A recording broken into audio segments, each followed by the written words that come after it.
All right, ladies and gentlemen, welcome. We have Jason here, and we are going to go over the different teams and give them a power ranking based on how stupidly predictable their second pick was. All right, so which is the most important qualification.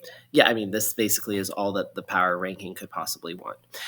Anyway, so we're going to start with Mateo in the top left. So I picked Golden Go first. My second pick was Hydreigon. Jason. I would say middle tier. Okay. Definitely a reasonable pick if you're familiar with Hydreigon cores from years past, but usually you'd expect Golden Go to be paired with like a Fast Tailwind Setter or something. So yeah, which of course, we probably shouldn't talk too much about possible plans because I don't want people to be upset that we like spoiled the plans that they're going for. But like, it's my team. I don't care. Yeah, you would expect a Fast Tailwind Setter, but I think that Hydreigon, that offensive type synergy is pretty good. I would give myself a 6 out of 10 for predictability. Like, or do you think is 6 meaning on the more predictable or the less predictable? On the more predictable side. Yeah, I agree. Especially given like the best Tailwind Setter, Whimsicott, is already gone. Like, I think it makes sense. Number 2, we have Baxcalibur was Prime's first pick, and number 2 is Alola Ninetales. I'm gonna go pretty high on this one. I'm gonna say 8. Yeah, I think that's an 8, maybe a 9. I don't know if there is a more likely second pick to Baxcalibur than Alola Ninetales. Actually, I'm gonna go with 10. I think if gun to my head, you tell me have to say one Pokemon that you pick with Baxcalibur, it's Alola Ninetales. Yes, I'll say that. But then, we're gonna have to go beyond 10 then. For some of these, let's put it at 9 then. Because some of these are because like I could imagine Prime picking something else. Like Baxcalibur fits in other team comps, whereas like Foil, there are some people who have a much more obvious one. All right, next up we have Nibbles. All right, number 3. Nibbles has Archaludon and then picked Rillaboom. Lots of obvious synergy there, right? You could do Grassy Seed for a boosted Body Pressed, and obviously just the passive recovery is really nice for Archaludon. Weakens Earthquake. That's another important aspect. Keeps it alive longer, and also offers Fake Out support. And if he's going with not going to get into possible futures, but it's really hard to imagine regretting having Rillaboom when you have Archaludon on your team. For sure. At the same time, I believe it would be so obvious to pick Pelipper that this can't be higher than like a 6. Yeah, which funny about that, not picking Pelipper. I don't know if he thought that he would be able to pick it up later. There is another Rain Setter, of course, but yeah, I think 6 is fair. Like this, there's a lot of. It's kind of like mine. There's a lot of great synergies. It works together. It's logical. Put it at 5, actually. Okay. I'm not going to argue. I think yours is more obvious. All right.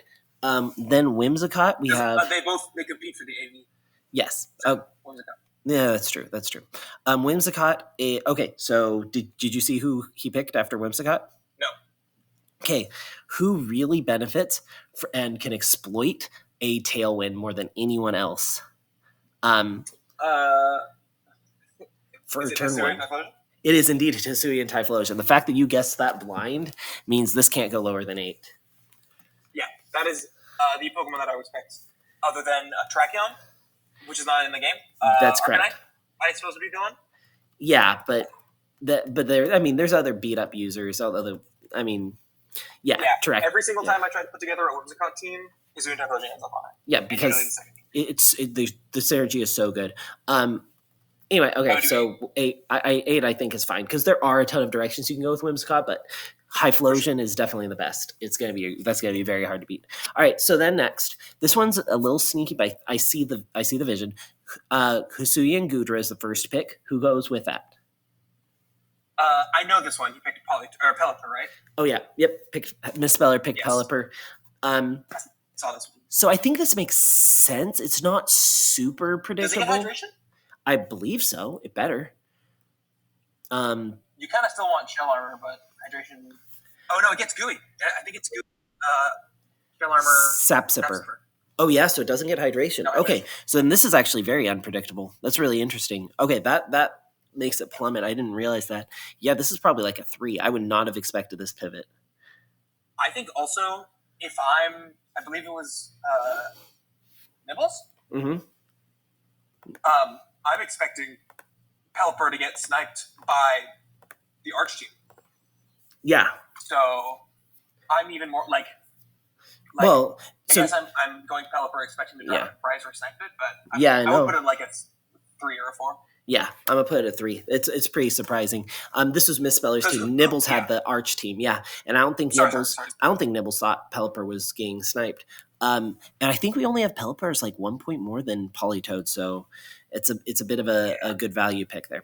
All right, so then Glenn picks Garchomp. Who do you think is the number 2?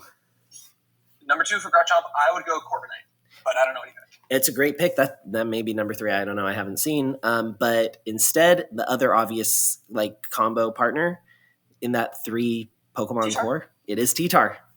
So, okay. T-Tar's probably more obvious.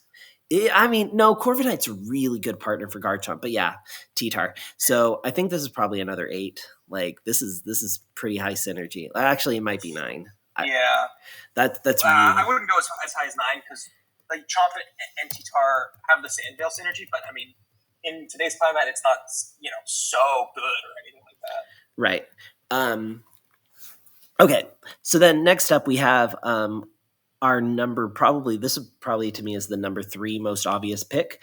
We have Mousehold for opening pick, and guess who went second for foiled? Gotta be Annihilate. That is indeed Annihilate. This is at least a 9. That's a 10 or an 11. I think that's a 10. I think it's a 10. There's no like I saw Mousehold and I'm like, go other directions. It's not like Dozogiri, but I mean, I almost I'm not enough of a jerk to do this, but I literally thought to myself, I should make Annihilate more expensive for foiled. And I thought, let me just throw away my pick this time, and it's not going to matter. And I gotta go. Yeah. Oh, see ya. Have a good one. All right. So we're gonna finish. Sableye, Chestnut. This is really surprising to me. I am not sure like what happened here. Sableye has a lot of good stuff, but Chestnut, that's surprising to me. So I'm gonna give this one a 2. I think you could have given me 50 guesses, and I would not have gotten Chestnut. This is definitely the winner as far as unpredictability. Apple, come on. Okay, so Torkoal first. Gee, I wonder if he's going to go Hisuian Lilligant. I think the only thing that makes this surprising and makes it maybe actually less surprising than, or more surprising than foiled, is that A, Torkoal could theoretically have other partners, and B, especially because B, Hisuian Lilligant's not getting sniped by anyone who doesn't have Torkoal, right? Like, most likely this was going to stay around. So I'm a little surprised to see the pick of me. So I'm going to give it a 9. Salamence Azumarill by Jolteon. This is very surprising to me. It makes sense. Like they're both just general value good picks. Jolteon's retained a lot of flexibility with this. I mean, the flexibility that Apple has at this point is like, he's got a Sun team. The flexibility that Nibbles has is very low. Bulky, offense team, like slow, mid-pace offense team. Like, and he's got a humongous chunk of his points gone already. Whereas the Jolteons like could go really any direction at this point. 84 points is a mammoth amount to have remaining at this point. So I think that's reasonable. I was like pretty surprised. Like afterwards, I thought, and I'm like, yeah, okay, I see it. But in the moment, I was like, ooh. So I'm gonna give it a 4. Hush, this is the number 1 most obvious to me. Ursaluna, you gotta go Bronzong. Like that's the point. Even so, actually, no. I think Mousehold and Annihilate was the most obvious because, like, otherwise, why are you taking Mousehold? Like, it's not bad, right? But it's this expensive because of what it does with Annihilate specifically. Like, there are other good Follow Me users. There's other good physical attackers. Like, it's not that special. Mousehold is Annihilate's best friend, and vice versa. Whereas Ursaluna and Bronzong, I mean, on the other hand, like, how many levitating Trick Room users are there? It's just this and Chimeco, right? And then I'm sure there's some that like float. But is Lunatone in the game? No, I don't think so, right? So someone hung up. Oh, that was a weird noise. So I think this pretty much had to happen. It didn't have to happen right now, though. See, with Foil going for Annihilate is super unsurprising because it had to be right then. Because while Mouse hold, you usually only want to draft, especially first if you're going to get Annihilate. And I could see someone else possibly going for Annihilate second. And so I think that was less surprising. That's the least surprising. I think this is a little bit more surprising that it would happen right away. Because like, really, who's taking Bronzong second, especially given what was already drafted? Like, who's going to be like, ooh, I have my Goldango, now let me grab a Bronzong? Unlikely, but still quite impressive in its obviousness. And then Jay, Primarina does not make me immediately think Kingambit. Like, Kingambit, you normally expect to like, ooh, let me punish Intimidates because I'm running a physical Pokemon that can't afford to run Clear Amulet. But it's like next to Primarina, like, not seeing it yet. So this is just, it's kind of like what Jolteon did. A couple of bulky, good pieces that work, type synergy is great. They don't overlap or anything. But yeah, just if I had gotten 50 guesses, I probably would have gotten to Kingambit, but not in my first 10 guesses. No. So I'm going to give this a 3. And so those are your powering. So now I'm going to convert that into a 1 to 12 scale. So definitely first place is Camo Dude for most surprising. Then it looks like Jay gets second. Jolteon gets... Oh, wait, no. Misspeller. I'm going to say Misspeller gets third. I think I was slightly more surprised. Jolteon gets fourth. Fifth, I guess, is Nibbles. Sixth is me. And I thought mine was quasi-predictable. Oh, I didn't type that right.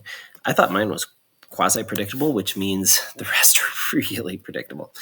Between Issue and... I mean, there are a few directions that Issue could have gone. So I'm going to put him at 7th. Glenn at 8th for sure. 9.